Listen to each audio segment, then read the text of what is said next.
Good. Didn't we say we were going to extend that intro? Did you say you were going to do that? No, we're going to lessen the intros. No. I haven't done that yet. We've gone both ways. Extend, lessen. I said extend the first one for the live show to give people some time to get in, and then shorten the actual intro to the show. Yeah. You're on a real fucking hot streak for being an asshole tonight. Welcome to the show. Mike Vrabel, the Rat King, is in the building.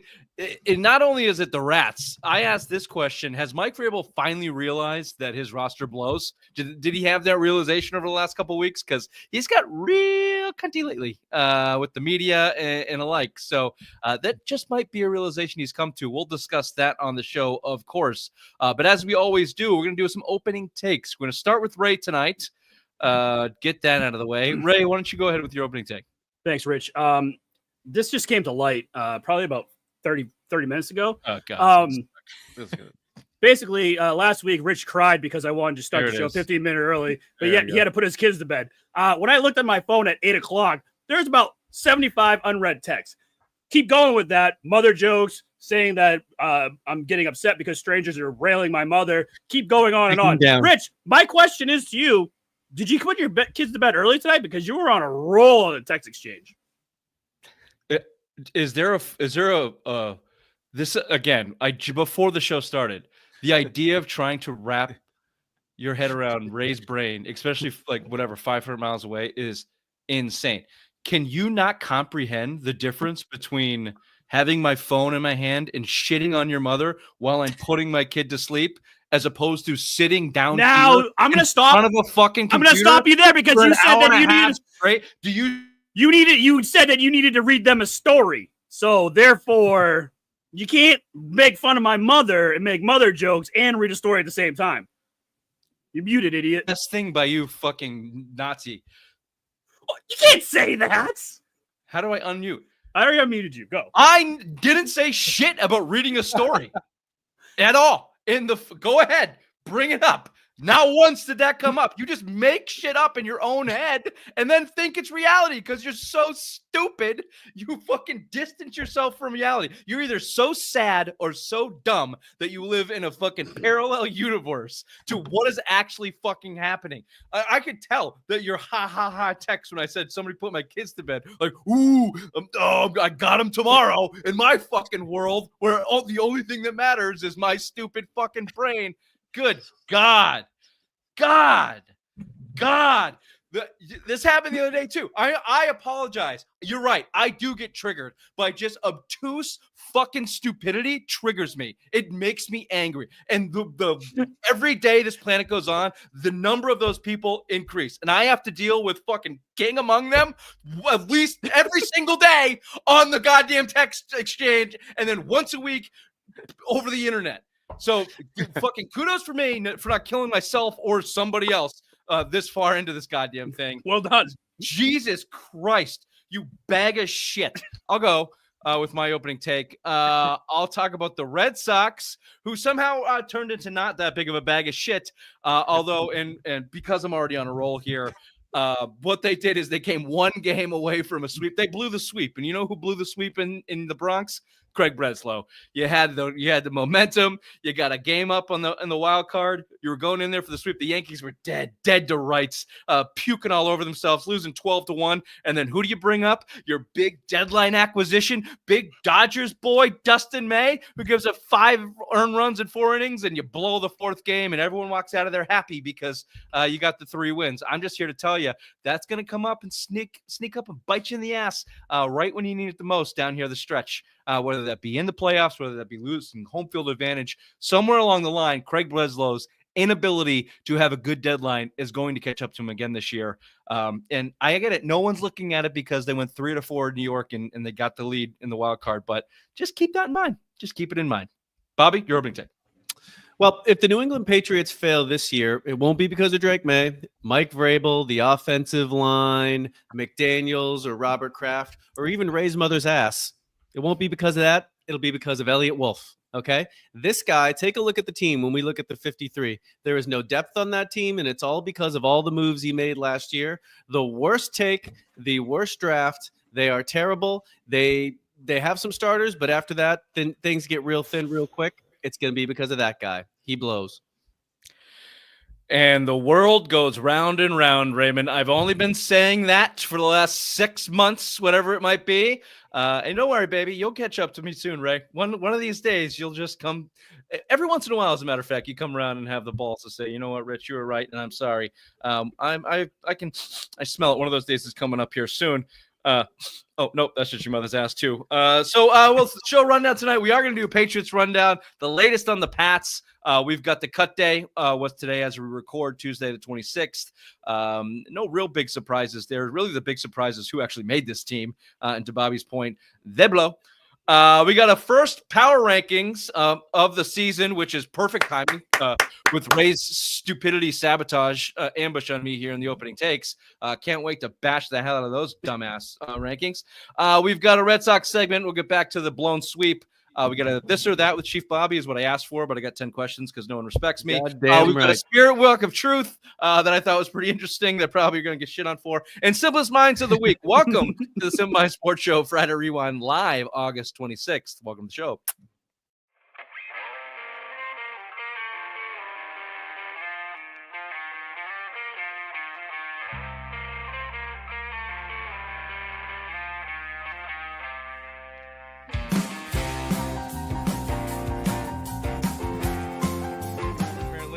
The Celtics are dumb front-running pussies.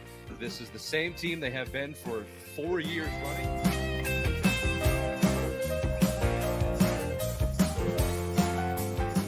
Well, my worst nightmare came true. Missoula and Mayo are friends. What the fuck? Apparently, they've known each other since Virginia. They have these docking sessions where they talk about ball and managing people.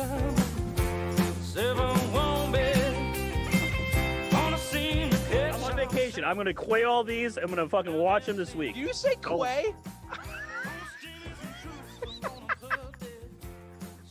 Is it not quay? It's Q. It's Q. It's Q-U-E. You idiot.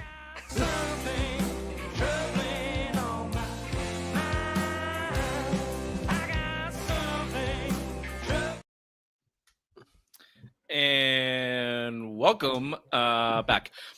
And if you watch it on YouTube, you're welcome. New room for Bobby, which is always nice.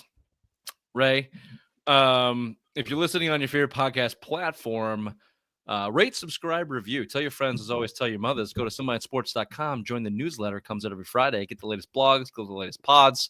And I will just ask, this is not just for us. It's for the listeners. Ray, if you could stop standing up because your fupa is incredibly distracting. So just trying to keep it to the breaks or not do it at all if you could. You got it. That's actually just that's for everybody. Okay, you got it. That would be helpful. That would be helpful. You got it, boys. Anything you all right, Ray. I know you went through extra efforts to get this one today, so wouldn't you mind playing Mike Vrabel, the Rat King? We'll have to have season-ending shoulder surgery. Can you add anything to that? No. I know you sound like. I don't know. Other than I'd like to find out where some of these come from. You know, some of these rats around here. So we'll figure that out. Terrible audio. Terrible audio. He looks miserable. He does look miserable. He also looks like he's just like coming off a bender with that red nose. It's because he sees the fucking light. He knows this team's shit. So he's like, God damn it. Like, I have to fucking do this till February now and just deal with these reporters that know that, like, I thought I was going to have like a 10-win season, but I'm probably going to be lucky if I win 7. Like, if he thought he was going to win 10 games going in, he's a fucking idiot.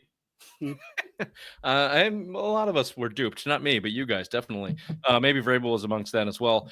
I just want to stick with the rat thing just for a second because I don't understand why people aren't making a bigger deal of this. He just called out somebody in his organization for divulging information that he deemed to be somewhat of a secret or not ready to be told, and he called them rats.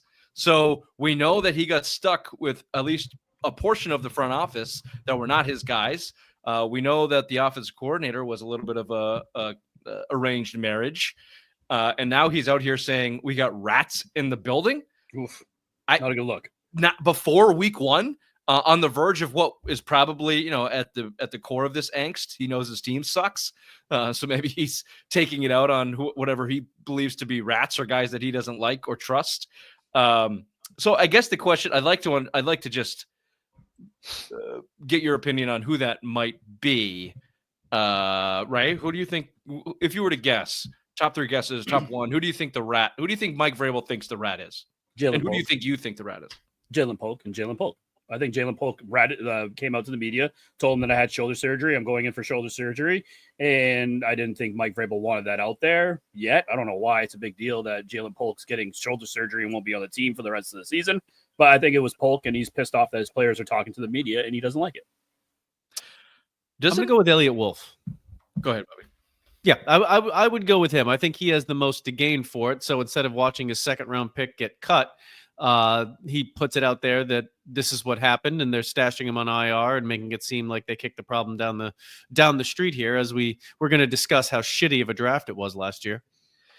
Yeah, Elliot Wolf floats to the most of brains. I think the player thing is a little bit less common. Like that is true dysfunction when you get a player off the record talking like that. Like if he would just set it out in the open and somebody took it, that would be on the record and they could just name their source. If it was Jalen Polk, maybe it was his agent trying to get ahead of it.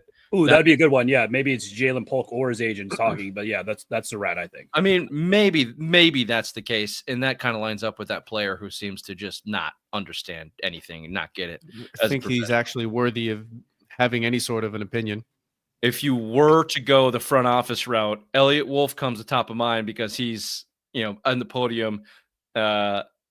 He has been called a rat. Literally has been called a rat on the show before, and he's hanging titled on. the show once. He's hanging on to the side of the ship like a rat, like a ship going down. He's hanging on. He's gone through 3 now head coaches, Belichick, Mayo, and somehow he just keeps going. He's Kraft's guy. He may be a direct line to the back door. However, I'm going to give you a different name because Elliot Wolf, he's already there. He's kind of positioned. If he fucks with Vrabel too much, he's definitely gone. He's probably on the outs anyway if Vrabel has some success. I'm going down the ladder a little bit. I'm going a guy named Matt Groh, who's been promoted, demoted, tossed around like a sack of potatoes in this franchise, whether Belichick, Mayo, or Vrabel. Somehow, again, like a rat, is still hanging on. I don't even know what his title is, but he's gone from like head scouting department for the college to head of the pro scouting department. I don't know where he's at now. But he was the guy that was responsible for the Tyquan Thornton draft. Like he had personal hands on Tyquan Thornton and a couple of those draft picks that year. That was the collaborative year with Belichick. If you want fast players, draft fast players. That's the guy. That's when Belichick took Cole Strange in the first round as a fuck you to everybody.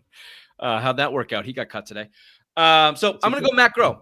One of those guys is a rat, but any of them might be the case. The bigger point here is you already have dissension in the Patriots ranks somewhere along the lines, whether that's not even week 1. Yeah, it's not even week 1 yet, and we already got shit going on. Not great. Not a good sign for Robert Kraft and his gay-hating ass franchise. Can't get out of their own fucking way. They continue to just make bad decisions. So good for them. I don't know if you're able to find this one, Raymond, because I know I didn't specifically send it to you or ask you directly after I basically did ask you directly. Mike Vrabel got a little snotty with Phil Perry asking about Steph Diggs. You don't have that one? Okay. Nope, that makes sense. Steph Diggs came out and told the media directly he's not sure if he'll be ready for week 1. You can go Google that. Pretty simple. I texted Ray. He could probably find it. He didn't see that, so he didn't do it, which is fine. But you can go do it. Simple tasks are hard for some of us.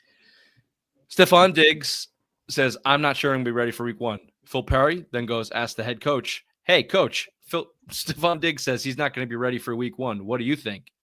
And then Mike Vrabel goes to question Phil Perry's education and where you go to school? Where you going to school there, Phil? Yeah, no, it wasn't Rutgers. I'm a fucking football guy. Blah, blah, blah. I'm being a dickhead because I know my fucking team sucks. No, he said he wasn't Ohio State. I know you didn't go to Ohio State. Oh, there you go. Okay.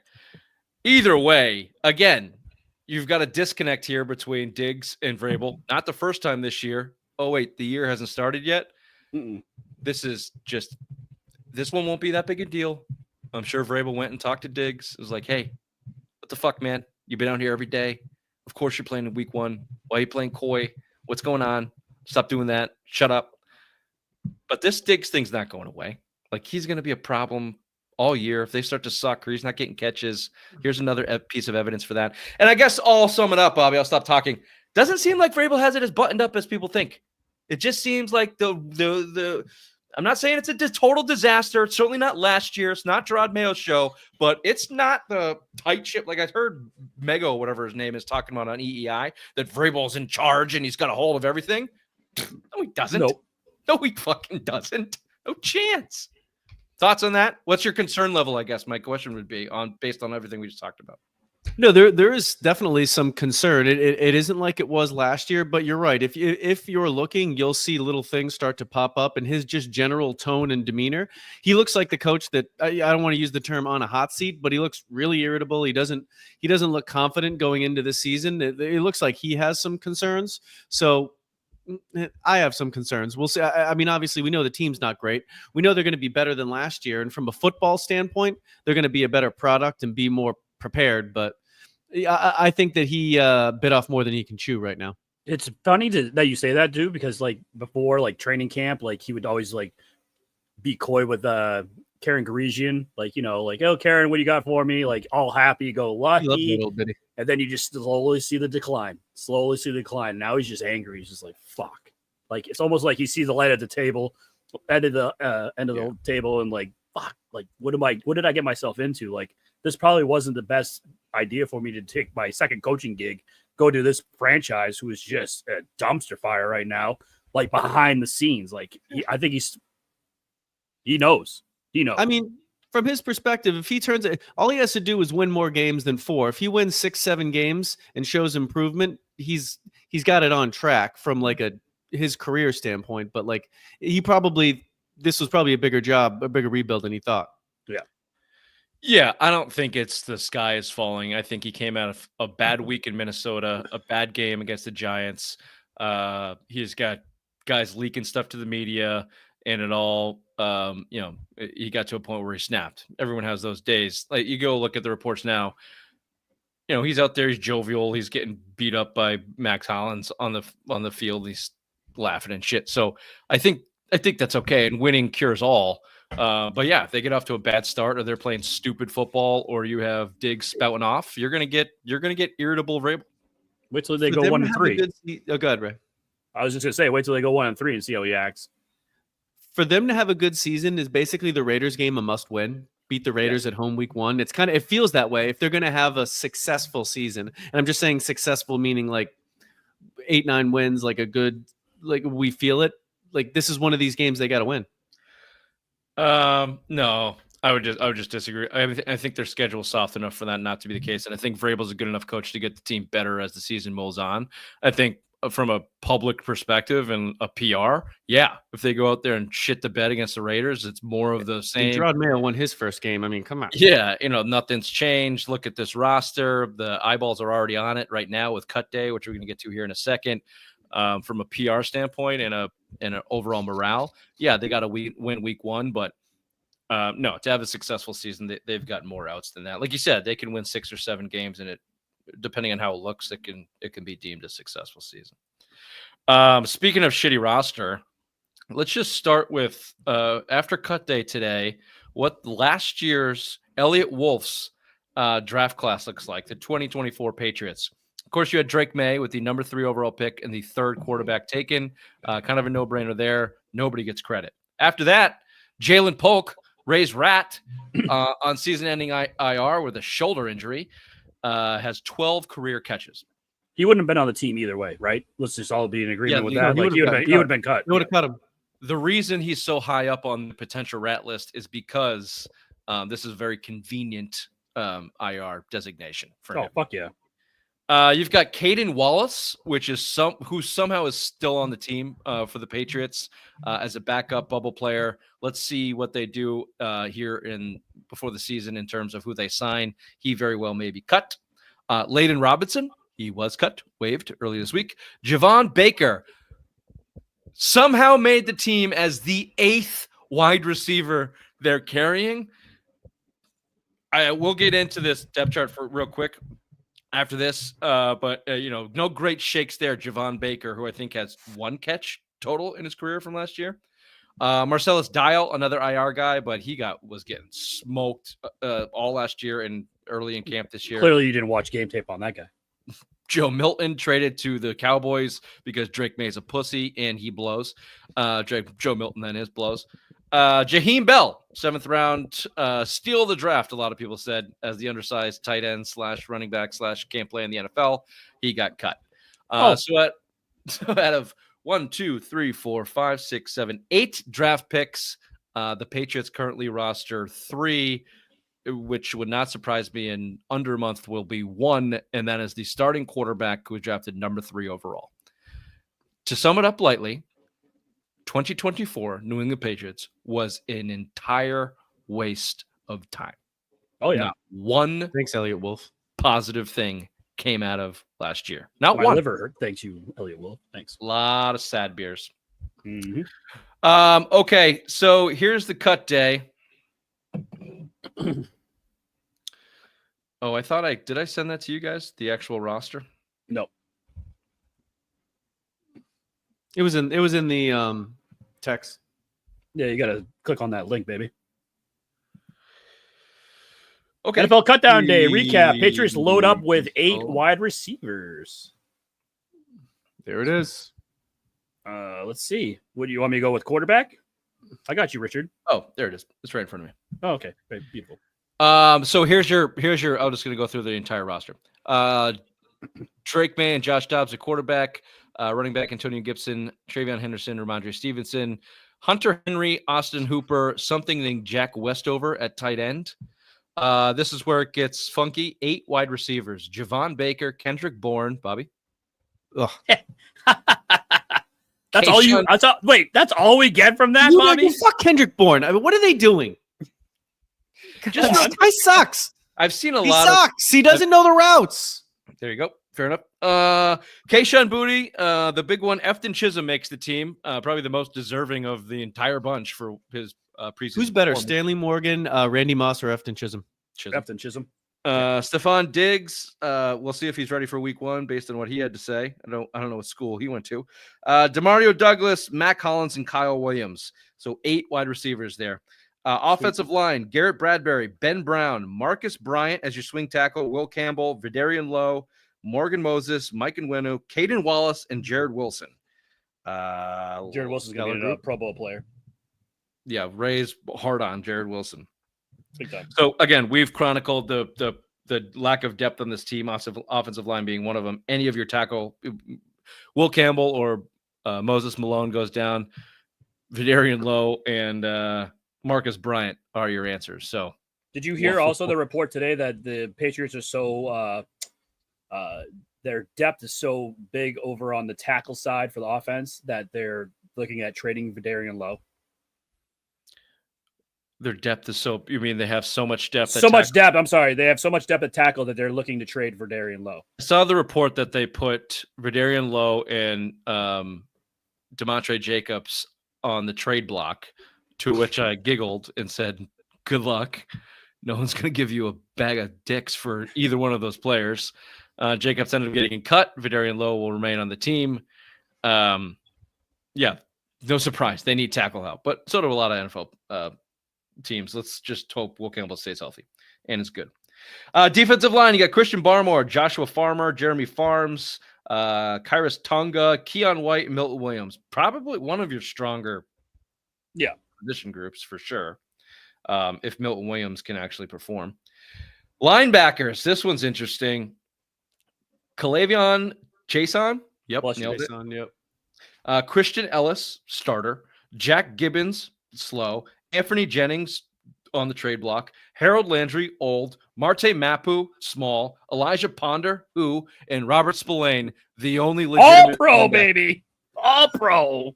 1, 2, 3, 4, 5, 6, 7, 8. 8 linebackers. The NFL doesn't really have a 4-3-3-4 defense kind of schemes anymore. It's all kind of hybrid. Yeah. But I think Vrabel's more of 4 defensive linemen up front. So carrying 8 linebackers behind them, which is basically supposed to be your run defense.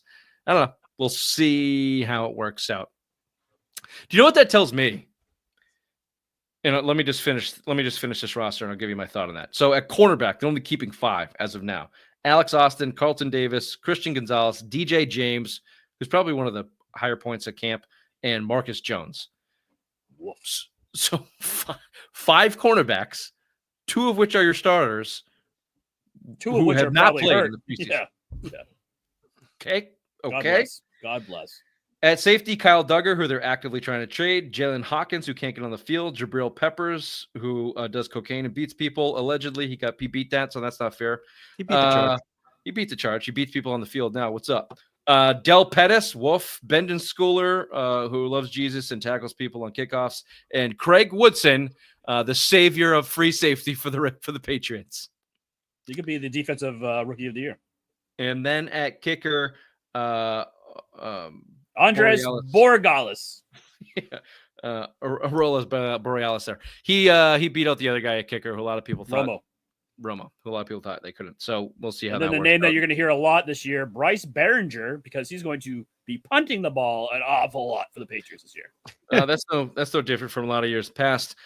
What's the one thing that nobody's talking about, and we won't right now, but don't be surprised if that kicking game fucks you in a couple of these games. Like you got a bad rookie kicker and you're going to be in a lot of close games.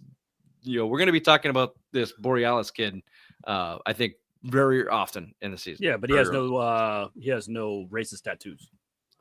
Why do they feel like they have to keep drafting this long-term kicker of the future? Like, just sign a fucking kicker. Just get Nick Folk and punt it from 45. The kicker they had last year. What was he? Joey Sly. He was fine. Yeah, get Joey Sly with the guns. Yeah.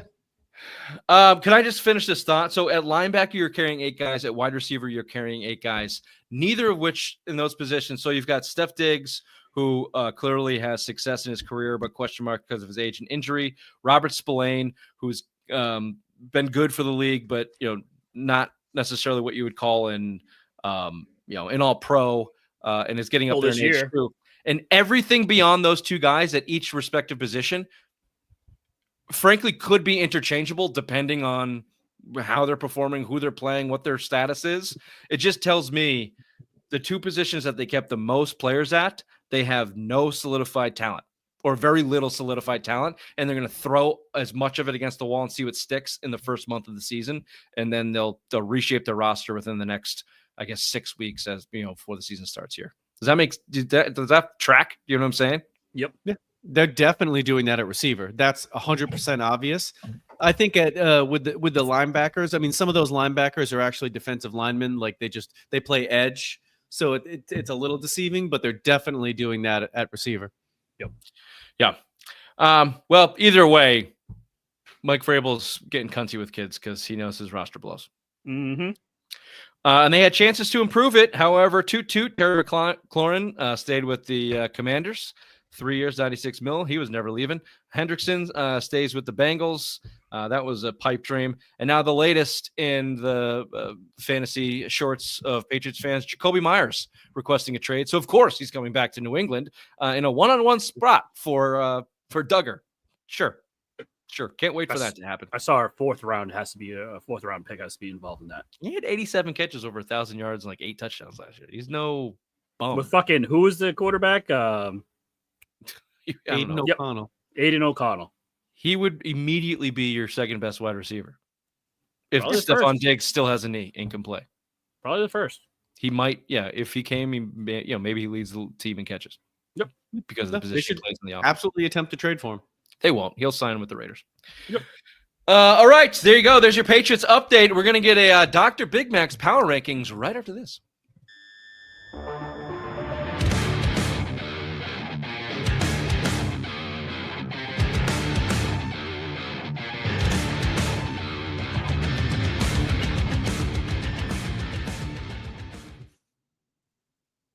I know. You want Dr. Big Mac's power rankings. You want me to do it or you want me to do headlines? I want you to do what I said we were going to do.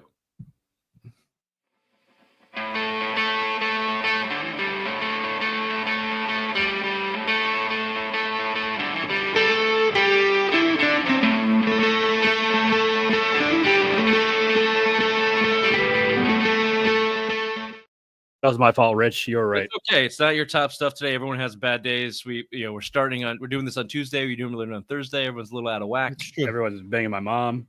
Yeah, well, that's nothing new. But It's all right. It's all right, baby. You'll get It's back all to track. This should get you right back on the rails. Thank you there, Richard. This is the best time of year. We get to talk NFL. All right, this is what we're going to do. We're talking power rankings. We're going to talk about who's where, and we're going to do a little bit of tiers. We're going to start with the bottom of the tiers, the worst of the worst, the teams that don't even belong in the NFL. We do it opposite anymore. because it's way more fun to talk about the Yeah, shitty teams. let's do it that way. You want to talk Yeah, best everyone- teams? Yeah, best teams, the worst teams. We don't start talking about the worst part of your mother. We talk about the best.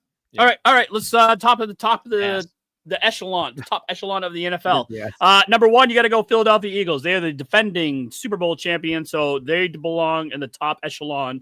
They will be back in the playoffs this year. I put Philadelphia at number one for my power rankings. Any disagreement? No? Great. Moving on. Boring. I'm going to go with the Baltimore limb there, Ray. I'm going to go with the team that I think is going to represent the AFC this year in the Super Bowl, and that would be the Baltimore Ravens. I think they're going to – nope. I think Lamar Jackson is going to get the monkey off his back, and he's finally going to break through in the playoffs and lead the Baltimore Ravens to the Super Bowl. Wow, a lot of faith you have there in your boy. In who? Lamar? No. Who? Top 5. Mr. Top 5. Oh, Mr. Top 5? Well, Joey Ballnuts. Here we go. You want to see what I have for that? At the third, I have the Detroit Lions. I think they are for real. I think the Detroit Lions can do it. I think they can get the monkey off their back and get to the NFC Championship game again. I don't think it was a fluke. I think they can do it once Pick again. all the teams that traditionally choke to do well. Yeah, Yep. and just to be clear, what monkey are they getting off their back if they've already made the NFC Championship game? Yeah, I messed up that, Richard. Everyone has a bad night. I'm sorry. I'm just saying I don't think it was a fluke. I think they're going back to the NFC Championship game to play the Eagles. They will lose again because I think the Eagles are going back to the Super Bowl because they're that good. I see. Hard to disagree. The top, speed it up here. The top echelon teams are all pretty obvious. Got you. I'm going to go Washington. I don't think they were a fluke. I was wrong. You're an idiot. Wrong. All right. You've got Washington, the number 4 best team in the league. Yep, I have Washington the best 4. Do you understand how big of a step back that team is going to take? Bad. I don't think so. I think Jaden Daniels is for real. I think he's going to have another great season. I think. You know what the statistic on that team was? They won 5 games with last-second touchdowns last year. 5. Yeah. The first time in NFL history that's ever happened. One of them being a Hail Mary where the defender was jerking off to the crowd as they threw the Hail Mary. You don't get that kind of luck again. The balance of odds comes back to everybody. They'll be good. They'll be representative because Jaden Daniels is good and they have talent on the team. But that's the number 1 candidate to take the most steps backwards this year is the Washington Commanders. No doubt. They went to the NFC Championship game last year. But playoffs, sure, but they're in a tough division. Oh, no. Top 5? Oof. Nope. Can't agree with that.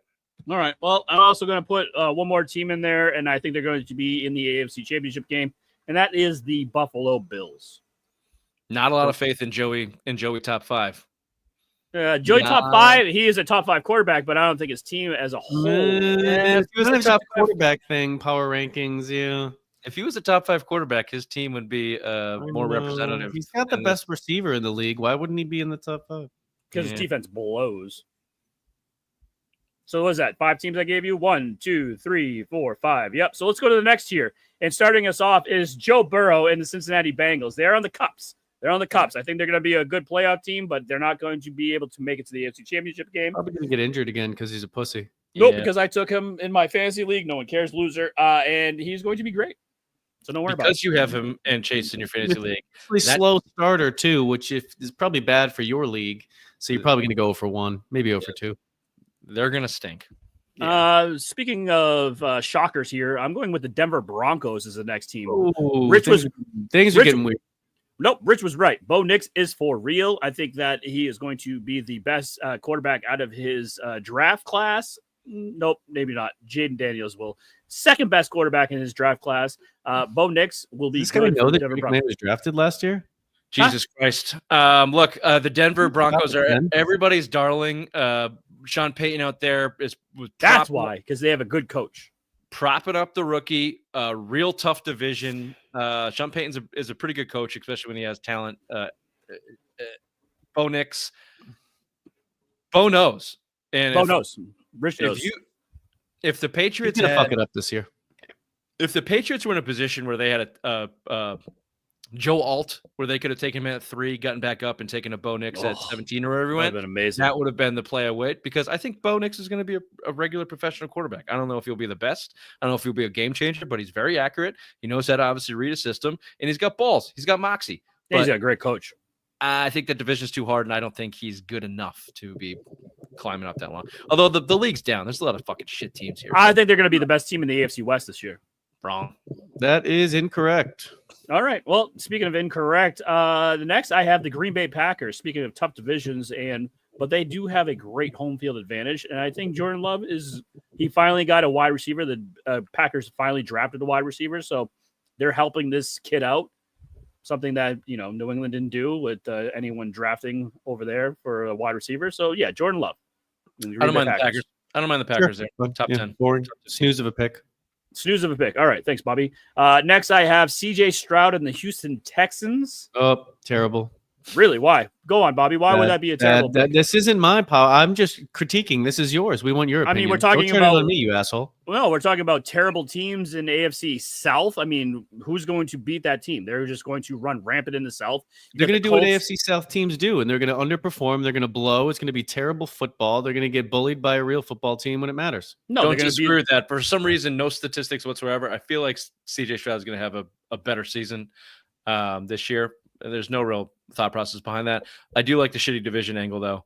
They're probably too high. Move on. Moving on. Next up, I have. Sorry, let me look at my notes real quick.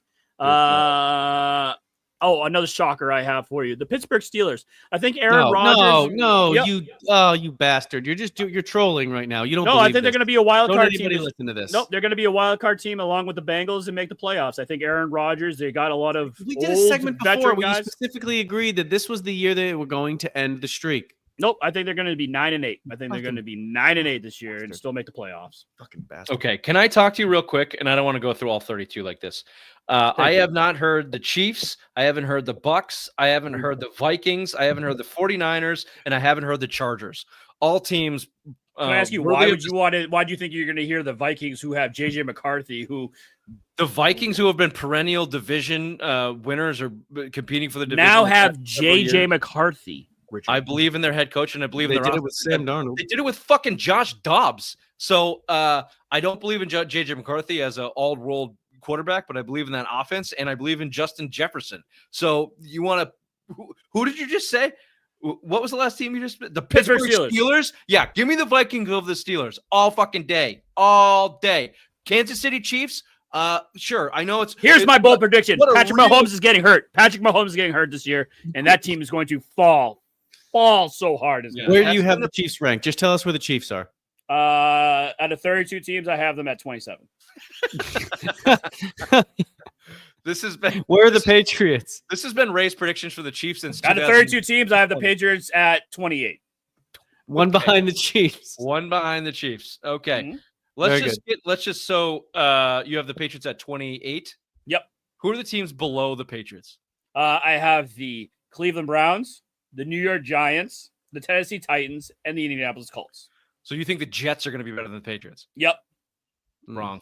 I think the Jaguars are going to be better than the Patriots. I won't. I think the Saints are going to be better than the Patriots. The Saints blow. I think the Patriots are going to blow.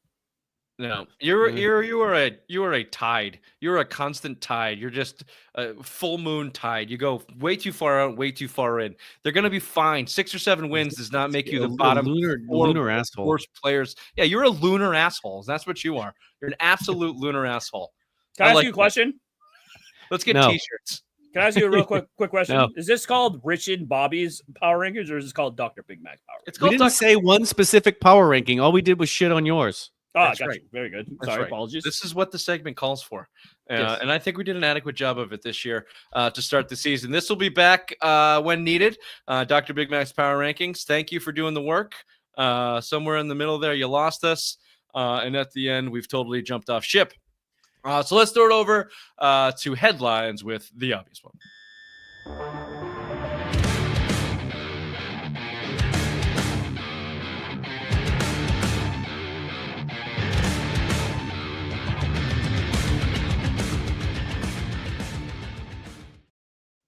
Thank you there, Richard. Patriots cutdown day is here, a.k.a. the NFL's version of the Hunger Games. JaMychal Hasty, gone. Truman Jones, gone. Half the roster, gone. Honestly, I can't keep track of who's still on this team, and I still can't see my penis. Because I'm fat. Mike Vrabel is mad at leaks in the front office, calling them rats, but I once forwarded nudes of my mom to the Pizza Hut guy for free breadsticks. So who am I to talk? Football season is here, which means I'm already wrong about everything, as you just heard. My brain has consistency of clam chowder. So predicting the Patriots' future, I enjoy eating paste. And the Red Sox, they're winning again. Jaron Duran goes deep. The crowd goes nuts. Woo! But Dustin May is still pitching like he's tossing wiffle balls at a barbecue. And Craig Breslow, trade deadline was about as useful as me buying a head of lettuce or my mom giving head in a row of lettuce like a dirty garden slut that she is. Just let me break in here. I wrote this. Well, ChatGPT wrote this as a teleprompter script with dumb, sassy stage direction. So all the stupid shit you can't see it if you're watching on YouTube, but when he's pointing to himself and shrugging, it's in parentheses, and he's following it to a T. He's just horrible at it. And it's making me laugh a lot. So let your boss an update. Patriots are cutting. Vrabel's fuming. Sox are teasing, and I'm still the dumbest man alive. But hey. At least I don't think who I know how I don't do reading. This has been Headlines with the Obvious One. Back to you there, Richard.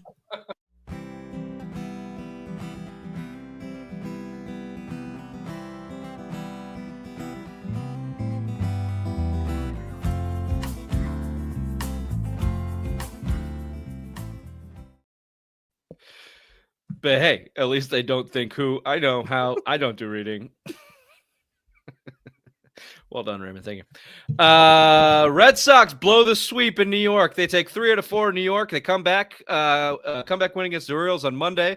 They take down the Orioles here Tuesday night again. So you've back on track here, 73-60, a game or a game and a half up on the Yankees, depending on what they're doing tonight. They've got the number 1 wild card spot. Outside chance of the division if the Blue Jays really shit their pants. We're back on track here after a bad series against the Orioles. Where it looked like the sky was falling again. Roman Anthony shows up in game 1, first time in New York, belts a homer. Brian Bayo looks legit, 7 innings in New York. He owns Yankee the killer. Yankees. The Yankees, 0 earned runs. They take that game 1-0, a rare 1-0 win for the Red Sox this year. Garrett Crochet comes in, 11 Ks, a 12-1 win where the Yankees just completely fell apart in the late innings. Booze raining down. And then here comes game 4 after a 12-1 dismantling of the Yankees where their fans are leaving in droves. And here comes Craig Breslow's big-time deadline acquisition, Dustin May, to give up 5 earned runs in 4 innings and blow the chance at the sweep and potentially a season-crippling loss in series for the Yankees. They lose 72 in that game. It's a fun team. I'm not going to go super negative here.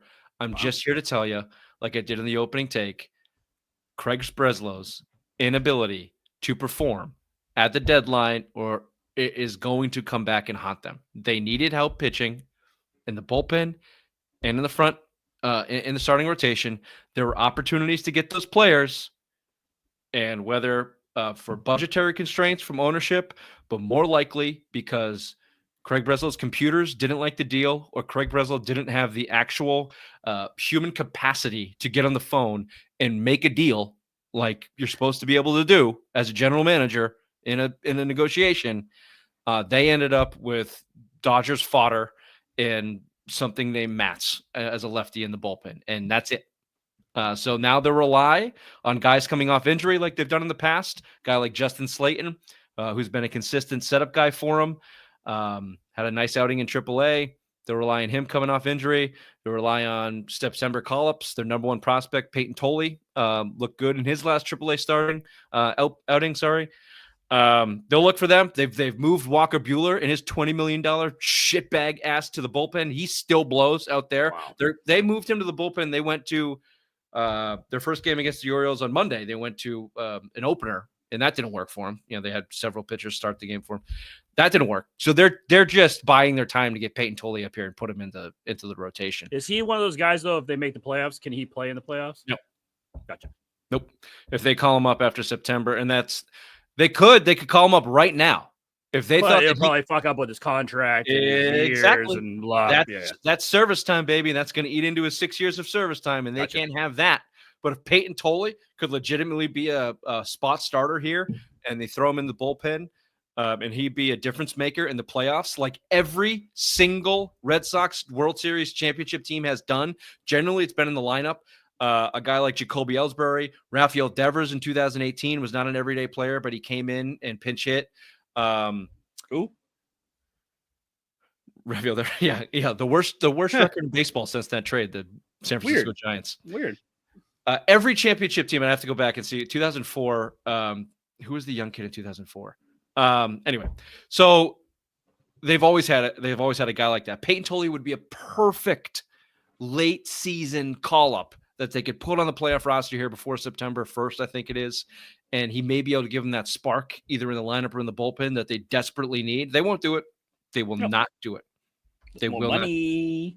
not. Well, it's sacrificing the future, and it's all about the future for them. So, yep. They did look gutsy performance in New York. Many teams in the past, Alex Course teams in the past, after he came out and said, this is the roster that we have, would have went into New York at best split, probably lost 3 or 4 and, kind of folded for the rest of the season. They didn't. Seems like a different team. No Devers. Roman Anthony is quickly becoming the leader of this team. Alex Bregman seems to have a real tangible impact both on the lineup and his pitchers. Lucas Giolito came out and said Bregman told me I was tipping my pitches. Since then, he has like a 2.4 ERA or whatever. So maybe they've turned the corner. Maybe Bayo gets it. Maybe Giolito's fixed his shit. Maybe Roman Anthony is just the type of guy that they needed, and Bregman and these guys are just the type of guy that they needed, just the type of change to push them further than they've gone the last couple of years. I'm just telling you, they don't have the talent and the arms to go far enough than what this team deserves, really.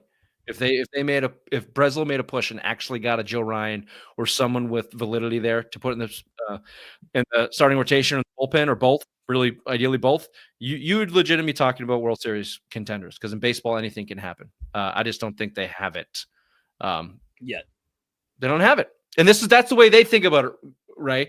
We don't have it yet, but man, if we can get to the playoffs this year, show nice in the playoffs, go out in round 1 or 2.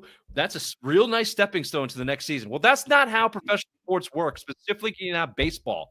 When you're talking about a 40-man roster, anything can happen with these guys. They get hurt. They lose their shit. They're mental midgets, all of them. Sorry, beep that. Yeah. So when you have a chance to go for it, you go for it. I saw that live in D.C. when I moved down here in 2012. The Nationals shut down Steven Strasburg, and it took them a goddamn decade to get back and win a World Series, and they did it without Steven Strasburg. So, mostly. So, anyway, there you go. Not totally negative on the Red Sox, Bobby. No, that's pretty positive. More of an air of warning. That's which is positive for me. No, maybe it's tough to be that negative on it when they put a series against the Yankees together like that. True. Voice of reason right there. All right. Speaking of negative, we got this or that. Nope. Sorry. Nobody respects me. We're going to go with 10 questions from a guy named Rob right after this.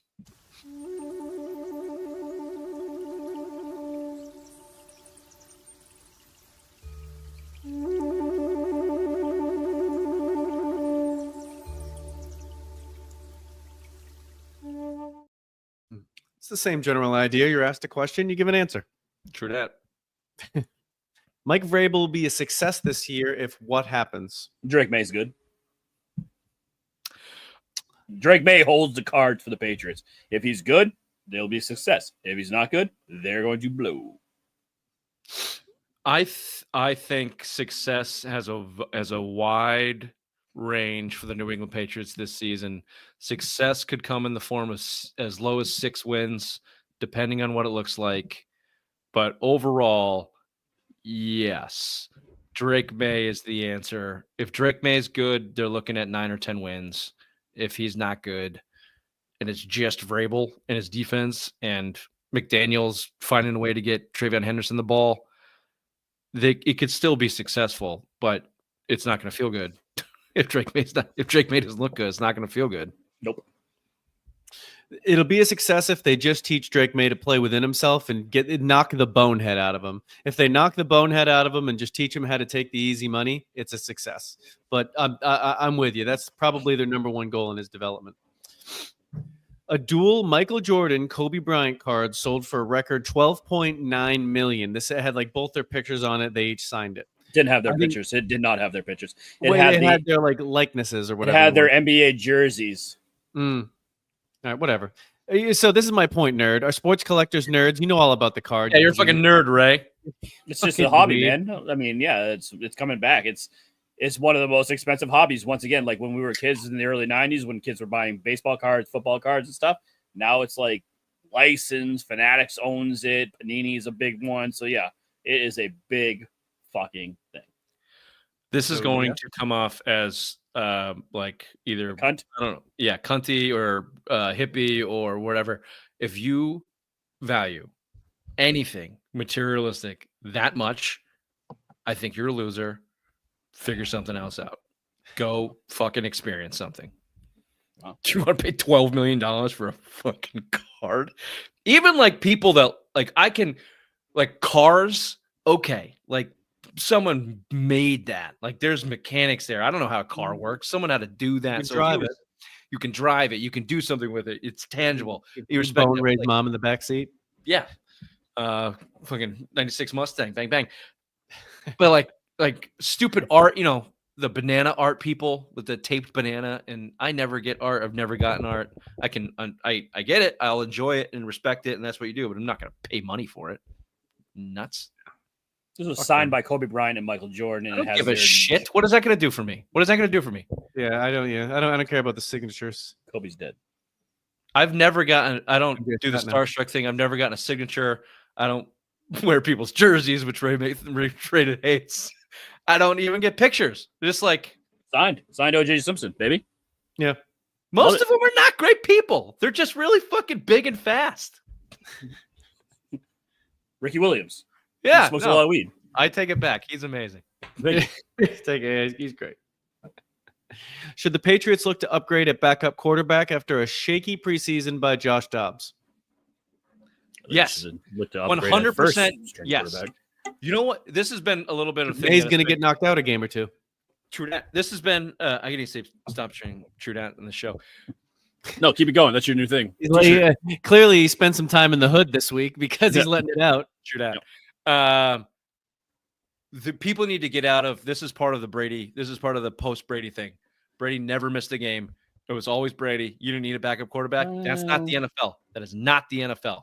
You need a backup quarterback, especially when Drake May's your guy. You can't afford to drop a game or two with Josh Dobbs in this league. You have to have a guy that can come in there. I'd like to point out Bailey Zappi is available. He's been cut by the Chiefs. Colts. Fuck Bailey Zappi. Where's Brissett? I'd take Brissett. Yeah, bring back Big Black Hoyer. He got more wins than Drake May. Just say. Legitimate backup. Oh, it was the Chiefs. Well done, Bobby. Sorry. Oh, good. Yeah, don't correct me. Why does Robert Kraft have a problem with people who have alternative lifestyles? Because he's an old crotchety Jew. He hates everybody. He's a piece of shit. I had to delete our text exchange once you started bringing that up. That's why I didn't have all these clips that you wanted, because when you started going against the Jews, I'm like, I'm not having this on my phone. I didn't go against the Jews. I'm just saying Robert Kraft makes everybody wear his Save the Jews pin, but, you know, he won't say anything nice about the gays because Lady Gaga asked him to. You know, it's the faster you realize we're not going to be bought out by Robert the gays. Kraft is just another old shitty billionaire, the faster you'll feel better about everything else going on. That's why his team sucks. That's why his franchise sucks. That's why every player in the league voted his facilities the worst, and he had to shell out whatever millions of dollars to make his facilities better because he got burned by it, by his players. He didn't have a daycare. He made his teams, he made his players' families pay for extra care to come to the fucking ballpark. Like, come on. Oh, can I just Faster you and you know what? Here's something scary. I think Jonathan's worse. can I just derail this whole thing? Did you hear about the Bengals Ring of Honor? Yeah, they're even worse. Yeah, oh my god, that was hilarious. When Boomer Esiason was reading it, basically I said like that to you. Boomer Esiason came out and said that the Bengals are having a Ring of Honor ceremony for their best players, which is Boomer Esiason and Chris Collinsworth and end of list. And they're making them pay for their hotel, which is probably $58 in Cincinnati or whatever, but still their flight, their hotel, and their whatever else, they're just cheap. All of them are cheap. All of them. That's why they're rich. Baby. All of them. And most of them are either second or third generation daddy's boys and girls that don't give a shit about their teams and are really cheap. Like money and gambling. It's going to be the end of professional sports. You got 20, 25 years left, maybe. Enjoy it. Speaking of someone that should have got 25 years, Sean Kemp only got 30-day home monitoring for shooting at two guys from a car. How the fuck did that happen? He's the Rain Man, baby. Yeah, we need this guy's lawyer. Money, okay? He gets caught popping off too, couple rounds. I thought Johnny Cochran was dead. Guess not. He got him off. Nice deal. Sean Kemp, well done. Sean Kemp is very famously broke after a $100 million career too. Another one of weird. One of these guys. Weird. All the NBA stars from that era, none of them have any money. I think that's true. Yeah. But except Jordan took it all. That's why it was a much better time to watch basketball because they weren't worried about their brand. They were just balling, spending their money, banging hoes. Well, and they had to try hard because they'd get their contract and go spend it all, and then they had to try very hard for their next contract. Now these guys are actually good with their money. They hire financial guys. They take all their money. Worried about their brand. Yeah. God, what a bunch of queers. They take their contract and put it into the market, and then get a shoe deal and ride on that. I think I got a real good deal on this good renewity. It's like a reverse mortgage. The money just keeps coming in. Yeah, go buy some blow and get wrecked. Bang some hookers, dude. Yeah, exactly. Buy a Lamborghini, do an 8-ball in it, and bang 6 hookers, and then play the Heat the next night. I take everything back I said about James Harden his entire career. He's exactly, because that's what he does. Exactly awesome. what he does. If James Harden played in the 90s, he would probably be a 4-time champion. That's like he just needed to get in with his crowd, or everybody else was doing what he does, so he could rise above. True. Too many professionals around here. Misunderstood, James Harden. True that. Will Mike McDaniel make it through the whole year? Nope. He's going to be the first coach fired this year. I think he gets. I think how it works for him. I bet the Patriots game, the last game of the year, if they don't win, he gets fired because I'm sure it's like he misses the playoffs or something. I think he's going to make it there. I think he makes it through, but if they don't win that game, he gets canned. Nope. I don't think he's going to make it. I don't think he's going to make it that far. I think he's going to get fired midseason. Tyreek Hill's baby mom is going to give birth on the sideline, and he's going to demand some type of child care, and they're not going to do it. And Mike McDaniels is gone. No, okay. Either Mike McDaniels gets fired, or Tyreek Hill's going to kill him. Either or. One other thing is going to happen. I don't think Hill's violent. He's just ignorant and negligent. I believe the technical term is ratchet. Got it. What did he did? Didn't he have the violent thing at the Chiefs, or was that the running back? He breaks somebody's arms. Like to employ folks that Chiefs love that. Anyway, I called Mike McDaniels as a fraud stooge the second he got hired, in his stupid fake watch and his stupid glasses and his stupid hair and his Miami look and his fraud offense. Not a football coach, trash organization, never going to work until that team sells. The Dolphins will always be trash. But Mike McDaniels was the perfect fit for that. Absolute train wreck from the beginning. They haven't won a playoff game since 2001. 2000. I guess who? I don't know. But it's been 25 years. They've won a playoff. Patriots they beat? Yeah. No. Not in the playoffs. Not in the playoffs. They won the division one year, but that was it. They won the division in 2011 with Matt Cassel. When Brady got a stupid tiebreaker. Yeah. The last playoff win was I have no idea. Well, since 2000, the last season they won a playoff. Dolphins have made the postseason 5 times, but never progressed past the wild card round. It's a trash organization. Mike McDaniels will be fired midseason. Go ahead. It was the Indianapolis Colts they last beat. There you go. Very good. loser. How in the world did Bill Belichick agree to do a docuseries about on Hulu this season? How did Jordan Raymond. Jordan Hudson. That's how that is. happened. Hey, Bill, There this it would be is. good for my career. I mean, our career. Let's do a little documentary. Jordan, I don't want to do it, Jordan. Bill, I'll blow you. All right. Please, Bill. Bill, I'll peg you again. Don't worry. Just let's do this. Just sign on the dotted line. It'll be good. Yep, Ray nailed it. Next. Very good. Is fantasy football starting to lose some of its luster? Shut the fuck up, Vine. Next. Well, that makes sense from the biggest nerd here. Always have to carry illegal guns with you or always carry illegal drugs with you? Click, clack, motherfucker. Give me that gun. Definitely. Might as well have a little pop if you're riding dirty. You don't even go to jail for illegal guns. Give me the guns. Yep. Yeah, that's true. Take the gun. Mike Vrabel will be a failure this year if what happens? Wow, look at this little thought into this little boom. It's called a sandwich, baby. Capped it. When Drake May plays like shit. No, if like Drake May could get injured and they could lose a bunch of games and okay. I'll throw a card. I'll throw a wild card out there. When his defensive coordinator has a heart attack on the sideline and can't fucking coach the rest of the season. Yeah, that fat fuck. Vrabel will be a failure when it looks like a repeat of the past 2 seasons, regardless of the record. If he loses control, like the past 2 coaches have. Yep. If they get up to 8 wins, actually doesn't matter. But if they get 7 wins and it looks like a train wreck, and like 3 of the wins are just on luck, and they miss the playoffs, then yeah, we're gonna go look at that and go, we're nothing good is happening here. But really, it'll be a 5-win season, and to your point, lost control. It'll look very similar to the last 2 seasons. Mm-hmm. Very good.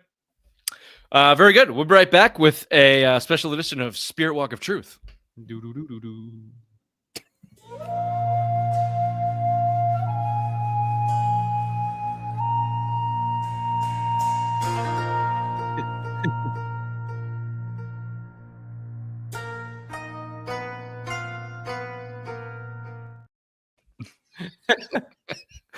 That's an excellent. That was a good graphic. Good graphic there. This I came across this the other day. It's less of a Spirit Walk of Truth, more of like, did you know? But it's got some conspiratorial ties to it. I just thought it was interesting. This is more for Ray than anybody else. 4 pizza giants all bowed down to one man: Domino's, Papa John's, Pizza Hut, Little Caesars, by the same cheese supplier. James Loprino controls 1 billion pounds annually of mozzarella cheese, the invisible empire nobody talks about. Work for me. Okay. While the pizza chains battle for customers, one man quietly controls them all. James Loprino supplies cheese to Domino's, Papa John's, Pizza Hut, and Little Caesars. Nobody talks about this monopoly. In 1958, Loprino started with 1 small cheese shop in Denver, Colorado. He made Fritz mozzarella daily for local Italian restaurants. Revenue $500 per week. Just him as an employee. Then the pizza chains were struggling with cheese consistency. Fresh mozzarella spoiled quickly. Shipping was a nightmare. Quality varied widely between batches. Some suppliers could not scale. Chains were desperate for solutions. In walks Loprino. 1973, made a bold decision. He would freeze dry mozzarella. Everyone thought it was impossible. No. Cheese never tasted right. Loprino spent 3 years perfecting this process. Finally, the breakthrough came accidentally when Loprino discovered that flash freezing it at exactly minus 40 degrees preserved the cheese structure. Suddenly, mozzarella could be shipped anywhere and last months. You're welcome, Ray. Gets right to your door. Pizza Hut became its first major customer in 1976. They ordered 1 million pounds of frozen mozzarella. There you go. Other suppliers couldn't match Loprino's consistency or scale. Domino's came knocking in 84, Papa John's in 91, Little Caesars in 95. Each thought they had here's where it gets interesting. This is where Loprino went from, like, they called him the Willy Wonka of cheese to the Godfather of cheese. Each one of these franchises thought they had an exclusive supplier of cheese. They were getting they were the only ones with this miracle cheese. No. None of them knew about each other. He was swindling 5 different deals, and these idiots didn't. Ray's mom was mad when she found out there was others. Yep, always. Let her take her blindfold off. Leprino never competed for contracts. The pizza chains approached him, and his reputation spread throughout the industry. But word of mouth, he became a default choice for anybody marketing. 2000 something unexpected happened. Leprino Food controls 35% of all mozzarella in America. I think that's ballooned to 85% now. Jesus. $2 billion in revenue annually. Most customers never heard of it. Sorry, let me get to the good part. Consequences, massive pizza, meaningless. So yeah, you've lost competition here because Leprino. There's only one cheese guy in the game, and it's him. There's one cheese guy in the game. Well, he's actually dead now. He died in June. So R.I.P. to him. But again, they called him the Willy Wonka of cheese. Controlled 85%. He had a bunch of mozzarella in the United States pizza cheese market. Now, where does Bobby's mom's from under cheese qualify into this whole situation? I think it's a different market, and it's a little bit more of a black market. Totally different thing that doesn't involve what we're talking about. No, I just didn't know if he was going to ever, or this enterprise was going to pick up that from under cheese. This was interesting. I feel like there's stuff like this all the time that nobody talks about. And like, this is where, if you were like a successful drug dealer, the most successful drug dealers you just never hear about. Like they just make their dough and they cap it off and then they ride off into the sunset. The smart ones or die. No, well, maybe. I mean, it's they're not flashy. They got rules. Like the Queen. We're talking about the Queen right now. They're not driven by greed. They just got decent business. They run it like a business. Exactly. This was Leprino to the point where in 2017 he screwed over his nieces. With a pretty sweet move here by the United States investment and tax laws. 2017, the company board approved a special distribution of tax-free money to shareholders.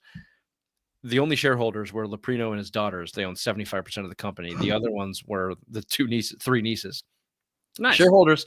The business shifted from one tax designation, S Corp, to another, C Corp. Leprino Foods paid $405 million to James Leprino and his daughters. They paid $135 million to the nieces, according to the lawsuit. Leprino and his daughters then loaned the $405 million back to the company with a 2.68 interest rate for 20 years that would gain them $28.3 million annually in principal and interest back. That's American corruption tax bullshit. That's monopoly right there, baby. That happens in these corporations on a daily basis. The company paid him $405 million, and then they took it back on a loan and pay the owner back 2.58% interest over 20 years for $28 million a year. That's just fake money. It's just fake. It's not real. But they're getting more money back in return. Bling, bling. I mean, if you got it, I guess good for you. Anyway, the nieces are still, I think, in a lawsuit. Because how old are the nieces? They're or the daughters? 40s or 50s or 60s or something. Leprino was 80s. Those old biddies are fine. Died. But they're basically saying they did that deal blind to the daughters, to the nieces, and they fucked them over. Obviously, yeah, whatever.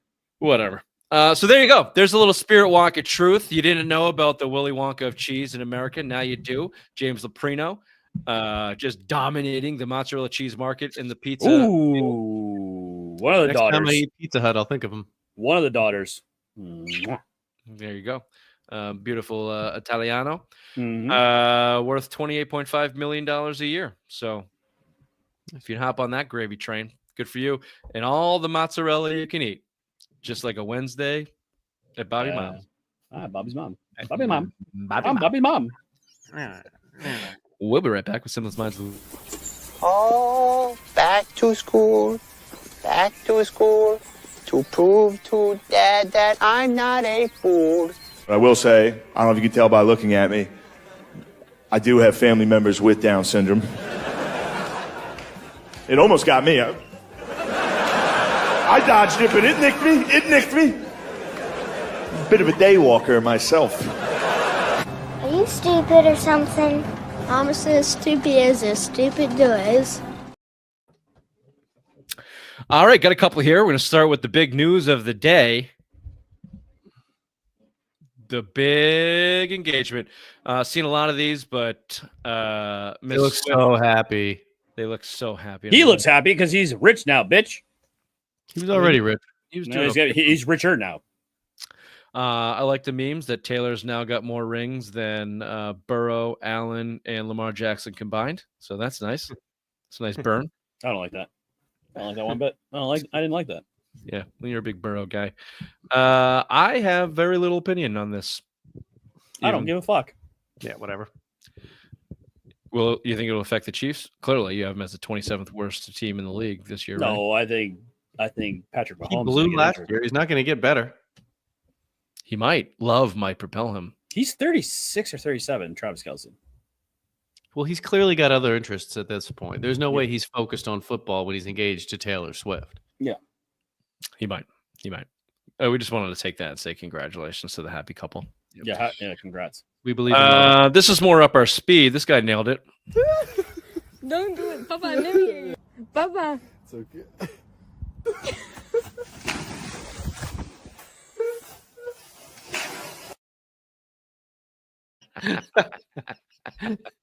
I just like seeing that childish, like go get itness in that old crotchety fuck. Yeah. He's like, yeah, I got this. He just fucking counts his steps. He's like, yeah, I can make this fucking jump. Nope. Anybody listening was an old dad, receding hairline, classic Eastern European style. Yeah, you got the old wife beater like Ray and Bobby wear, and he's timing out his jump. Seeing he's gonna jump across this creek full of bushes. Nope. Nope.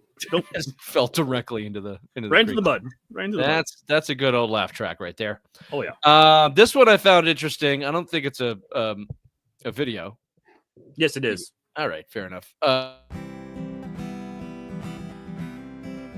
It says not many beers better than the airport beer. I just got cut from the NFL for the 7th time beer.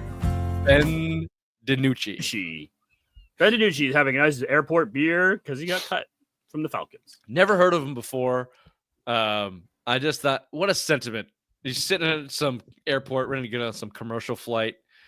Just he could taste the tens of millions of dollars, cut 7 times from the NFL, won't give it up, and just posts just depressing ass airport beer. Can I go? I have a mystery one for you real quick because the last one is fucking pure gold. Okay. When I watched that, the NFL, Rich has always been talking about the NCAA, how college football is ruining things. Well, they just, Ohio State just banned Dave Portnoy from going there. Barstool Sports signed with the Fox Sports to have the big time noon kickoff show. Dave Portnoy is not allowed to go to the Ohio State field, so he is not going to be at the big time or big kickoff game. Yeah, he's banned from all things Ohio State because he's a Michigan man and talks bad about Ohio State. Very petty. What a bitch. You didn't like that. All right, last one. But Rich, set it up. Yeah, Rich, set it up. This one's classic soccer brain. I call this goal!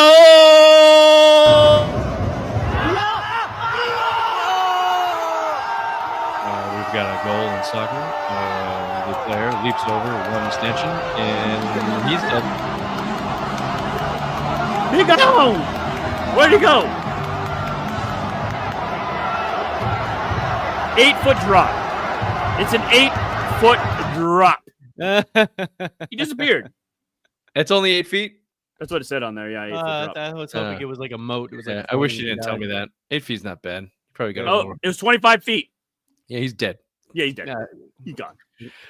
That made me laugh. All right, well, there you go. This has been the Silver Mind Sports Show, Friday Rewind live, Tuesday, August 26th. We'll see you next time. Catch us next week again live here on Tuesday at 8:30 sharp. Before the week 1 start. Oh boy, it's coming, Richard. It's coming. Season is full preview show. Little preview show. We promise no Big Mac rankings. Spoiler alert, Patriots are going to lose. Or any Big Mac content. Okay. See you next week. Bye-bye. Bye now. Bye-bye.